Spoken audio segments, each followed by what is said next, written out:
అందరికీ నమస్తే అండి. ఇది ఒక స్టోరీ అండి. ఈ స్టోరీలో హీరో, విలను వీళ్ళెవరు ఉండరు కానీ ఒక పాత్ర చుట్టూ మాత్రమే తిరుగుద్ది. సో ఈ పాత్ర ఫెయిల్యూర్స్, సక్సెస్ అన్నీ కూడా మనం ఈ వీడియోలో డిస్కస్ చేద్దాం. సో అలా డిస్కస్ చేయడానికి ముందు నేను మీకు ఒక స్టోరీ వినిపిస్తాను. ఇదిగోండి, ఒక బుక్లో వచ్చాను, ఒక స్టోరీ వినిపిస్తాను. సో మీరు అది చూడొచ్చు. ఈ కథలో కథే హీరో, ఈ పేజీలో కథనమే హీరోయిజం, ఈ అక్షరాల్లో సద్గుణమే యువతకు పాఠం, అవమానం మలిచిన శిల్పం, ఆ శిల్పం రూపుదిద్దుకున్న వృత్తాంతమే ఈ కథన సారాంశం, ఈ సారాంశమే సంకేతం, ఈ సంకేతమే సందేశం. సో అర్థమైందని అనుకుంటున్నాను. ఏం జరిగినా, ఏం కష్టం వచ్చినా, ఏ నష్టం వచ్చినా అయ్యో దేవుడా మా విధిరాత ఇలాగే ఉంది అని అనుకోవడం సామాన్యంగా మనిషి లక్షణం అదే. కానీ తీవ్రమైన అవమానాలు, తీవ్రమైన వ్యక్తిత్వ హననాలు, పుట్టుక నుంచి తన తండ్రి, తన తల్లి, తన పుట్టుక అన్ని అవమానాలకు గురైనా సరే ఒక వ్యక్తి కుంగిపోయి మళ్ళీ తనను తాను గెలుచుకోవడం, సంస్కరించుకోవడం, ప్రక్షాళన చేసుకోవడం, ఇవన్నీ కూడా ఈ పాత్రలో లక్షణాలు అన్నమాట. సో మీరు ఓ వ్యక్తి తనను తాను తీర్చిదిద్దుకోగలడా, ఓ వ్యక్తి తనను తాను శిల్పంగా చెప్పుకోగలడా, ఇవి అసాధ్యం కాదు, అలాగని సులువు కూడా కాదు. కానీ గట్టిగా అనుకొని దానికి తగ్గట్టు కఠోర శ్రమ, సాధన, పట్టుదల ఉంటే సాధ్యం కావచ్చు. అలా అతను తాను చెక్కుకున్న విధానమే ఈ కథలో కీలక లక్షణం. ఆ శిల్పి గురించి తెలుసుకుందాం. అనగనగా అప్పుడెప్పుడో ఒక పెద్దోళ్ళ ఇంట్లో తాత సీఎం, తండ్రి కూడా మంత్రిగా పనిచేశారు, పార్టీలో కీలకమైన పొజిషన్లో ఉన్నారు. అప్పటికే రాజకీయాల్లోనూ సినిమాల్లోనూ పెద్ద కుటుంబం, డబ్బు ఉంది, అధికారం ఉంది. సో ఒక్కగానొక్క కొడుకు, తాత ముఖ్యమంత్రి, తండ్రి అప్పటికే ఎమ్మెల్యే, మాజీ మంత్రి, దేనికి కొదవలేదు. చిటికేస్తే అన్ని కాళ్ళ ముందుకు వచ్చేసే బాల్యం, పెద్ద కార్పొరేట్ స్కూల్లో విద్యాభ్యాసం, స్కూల్లో విఐపి ట్రీట్మెంటు, చుట్టూ పనోళ్ళు, పెద్దింటి స్నేహితులు, అలా మొత్తం బాల్యం అయిపోయింది. అక్కడక్కడ కుటుంబంలో ఒడిదొడుకులు ఉన్నప్పటికీ తన వరకు రాలేదు. ఆ పిల్లాడి బాల్యం సాఫీగా సాగిపోయింది. ఇంటర్ తర్వాత విదేశాలకు పయనం, అక్కడ ప్రఖ్యాత అంతర్జాతీయ విశ్వవిద్యాలయంలో సీటు సాధించి మాస్టర్స్ పూర్తి చేశాడు ఆ కుర్రాడు. ఇక్కడ వరకు అంతా సాఫీగానే సాగింది. పుట్టుక నుంచి మాస్టర్స్ పట్టా చేతికొచ్చే వరకు అంతా బంగారు పల్లెమే. చుట్టూ స్నేహితులు, తిరుగుళ్ళు, ఆనందానికి హద్దులేని బాల్యం, యవ్వనం, అంతా సాఫీగా సాగిపోయింది. అయితే మరి తాత, తండ్రి రాజకీయమే కదా, సో తనకు కూడా రాజకీయంగా రావాలని ఉంది. తనకు ఆ లక్ష్యం ఉన్నాయి. సో అందుకని విదేశాల నుంచి తిరిగి వచ్చిన తర్వాత రాజకీయమా వ్యాపారమా అనే ఆలోచనలో ఉండగా అప్పటికే పార్టీ అధికారం కోల్పోవడంతో, తండ్రి అధికారానికి దూరం అవ్వడంతో రాజకీయంలో ఒక చెయ్యేద్దాం అనిపించింది. అలా అనిపించి పార్టీలో కార్యకర్తల సంక్షేమం అండ్ నగదు బదిలీ పథకం జనాలకి, ఈ రెండు ఫార్ములాలు, ఈ రెండు కొత్త సూత్రాలను ఆయన తీసుకొచ్చాడు. పార్టీ కార్యకర్తల సంక్షేమం, పార్టీ కార్యకర్తలు ఉన్నారు, వాళ్ళకి సంక్షేమం ఇద్దాం, వాళ్ళు ఎవరైనా చనిపోతే వాళ్ళకి బీమా ఇద్దాం, వాళ్ళని ఆదుకుందాం ఆర్థికంగా అనేది ఒక ఫార్ములా పార్టీ పరంగా రూపొందించి, సో అధికారంలోకి వస్తే నగదు బదిలీ అనే కొత్త విధానాన్ని ఇద్దాం, ఇప్పుడు వరకు మనం పథకాలు అవి ఇస్తున్నాం కదా, సో డబ్బులు అకౌంట్లో వేద్దాం అనే ఒక కొత్త ఫార్ములా సృష్టించి దాన్ని విస్తృతంగా జనంలోకి తీసుకువెళ్ళారు. కాకపోతే అది పొలిటికల్గా సక్సెస్ అవనప్పటికీ ఆ పార్టీ క్యాడర్లో మాత్రం మంచి ఆలోచన కలిగించింది. ఓహో, ఈ కుర్రాళ్ళలో ఏదో సబ్జెక్ట్ ఉంది, ఏదో కొత్త ప్రయత్నం ఉంది. సో కొత్త ఫార్ములాలు అండ్ పార్టీకి, జనంకి ఏది అవసరమో ఆయన ఆలోచిస్తున్నాడు, పార్టీ గురించి ఆయన ఆలోచిస్తున్నాడు, కార్యకర్తల గురించి ఆయన ఆలోచిస్తున్నాడు అనే ఒక నమ్మకాన్ని కలిగించింది. అయితే ఆ తర్వాత పార్టీ ఫెయిల్ అవడంతో కొన్నాళ్ళు వ్యాపారంలోకి వెళ్ళిన తర్వాత మళ్ళీ లేదు రాజకీయాలకు అవసరం అని వచ్చాడు అనమాట. సో ఇక్కడ 2014 ఎన్నికల సమయానికి ఈయన ఒక తండ్రి చాటు బిడ్డ మాత్రమే. ఆ ఎన్నికల్లో పోటీ చేయకుండా కేవలం ప్రచారం, తెర వెనుక మంత్రాంగం మాత్రమే చేసి పార్టీ గెలుపులో చురుకైన పాత్ర ప్లే చేశారు.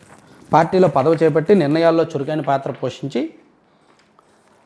అధికారంలోకి వచ్చిన తర్వాత మూడు సంవత్సరాల తర్వాత ఎమ్మెల్సీ అయి మంత్రి అయ్యారు.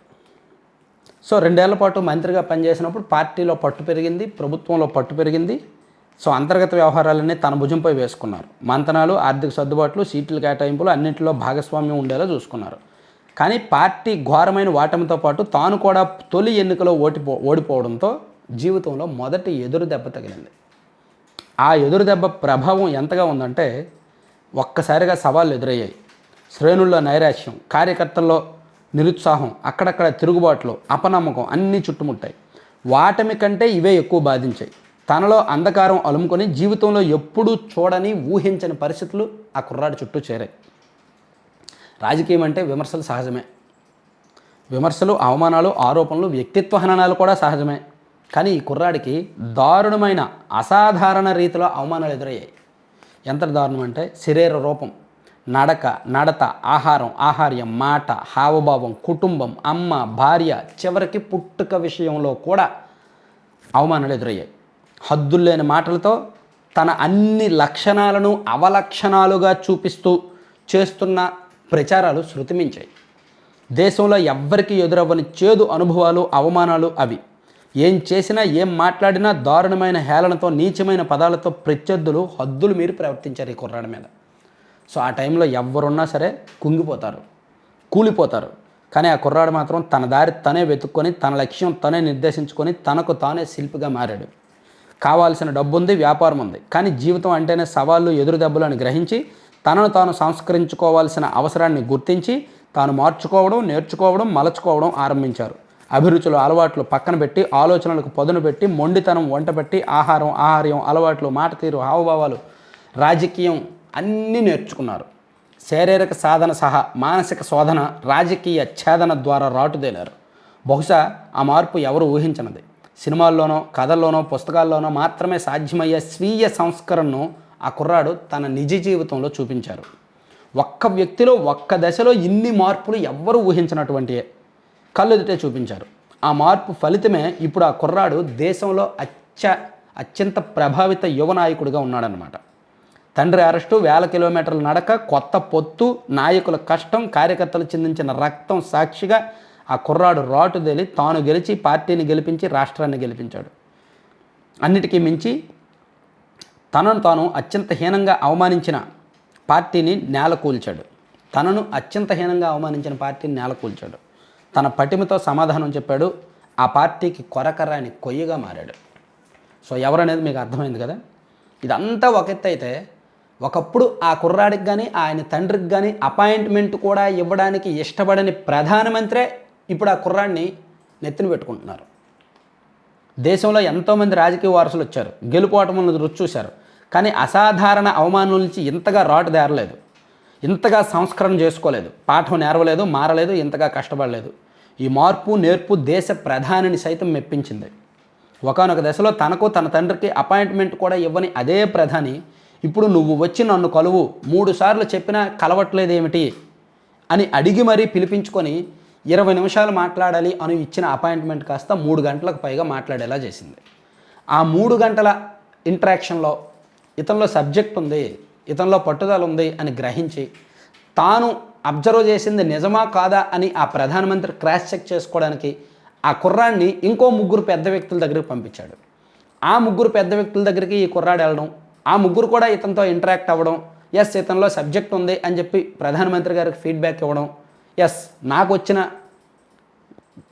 అభిప్రాయమే వాళ్ళలో కూడా కలిగింది. సో ఆ కుర్రాడిని ఇంక వదులుకోకూడదు, పనికి వస్తాడు, పైకి వస్తాడు అని చెప్పి నమ్మకం కలిగి పిఎంఓలో మంచి యాక్సెస్ ఇచ్చారు, తన సిస్టంలో చోటు కల్పించారు.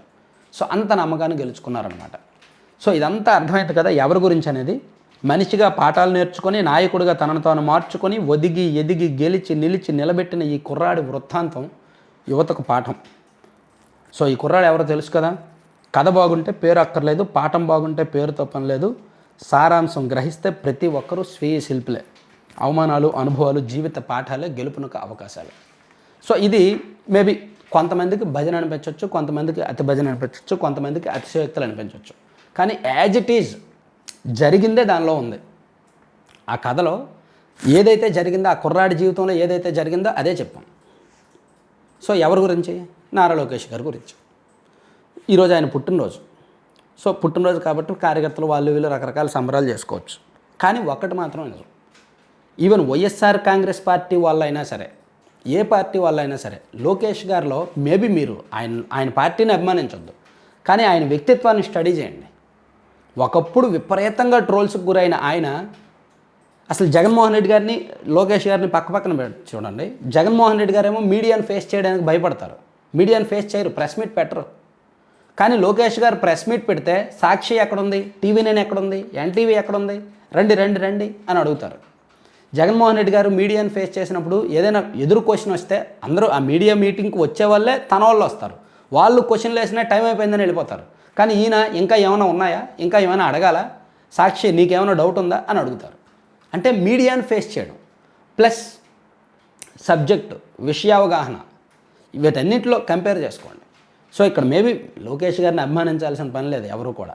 ద్వేషిస్తారా రాజకీయంగా మీ అభిప్రాయం మీకు ఉండొచ్చు, కానీ గెలుపును మాత్రం ఒప్పుకోవాలి, తనను తాను సంస్కరించుకున్న తీరుని మాత్రం మెచ్చుకోవాలి. అలా చాలా అరుదుగా జరుగుద్ది. ఒక వ్యక్తిలో అంతటి మార్పు, అంతటి ప్రక్షాళన, అంతటి సంస్కరణ చాలా అరుదుగా జరుగుద్ది.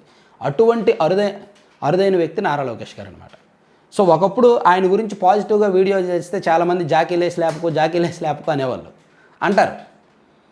కానీ ఇప్పుడు జాకీలేసి లేపాల్సిన అవసరం లేదు, ఆయనే జాకీలేసి లేపుతారు ఎవరినైనా. సో వైసీపీ వాళ్ళు అంటారనమాట, లోకేష్ గారి గురించి ఏమైనా వీడియోలు చేస్తే ఇలా జాకీలేసి లేపుతున్నాను. ఇప్పుడు ఎవరికి జాకీలేసి లేపాల్సిన కర్మ పట్టింది? జగన్మోహన్ రెడ్డి గారికి జాకీలేసి లేపాలి ఇప్పుడు ఎవరైనా ఛానల్స్ వాళ్ళు. అంటే రాజకీయాల్లో గెలుపోవటం సహజమే, గెలవచ్చు ఓడిపోవచ్చు. కానీ ఓడిపోయిన తర్వాత అదే నియోజకవర్గాన్ని పట్టుకొని అక్కడి నుంచే అంత మెజారిటీతో గెలవడం మొండి పట్టుదలకు నిదర్శనం. సరే ఇలా చెప్పుకుంటూ వెళ్తే చాలా ఉన్నాయి, కానీ ఎనివే లోకేష్ గారిలో ఒక ఇంటర్నల్ సబ్జెక్ట్ అయితే ఉంది, ఇంటర్నల్ విషయ పరిజ్ఞానం అయితే ఉంది, ఒక తెలియని మొండితనం ఉంది, కఠినత్వం ఉంది, అన్నీ ఉన్నాయి. సో అవన్నీ కూడా పార్టీకి, ప్రభుత్వానికి ప్రస్తుతానికి ఉపయోగపడతాయి. అందుకని ఇంకా పర్సనల్గా వ్యక్తిత్వ హననాలు మానుకుంటే బెటర్ వైసీపీ వాళ్ళు. మీరంతగా వ్యక్తిత్వ హననాలు చేశారు కాబట్టే ఆయన వైసీపీకి కొరకరాని కొయ్యగా మారారు. అందుకే ఆ కథ. Thank you.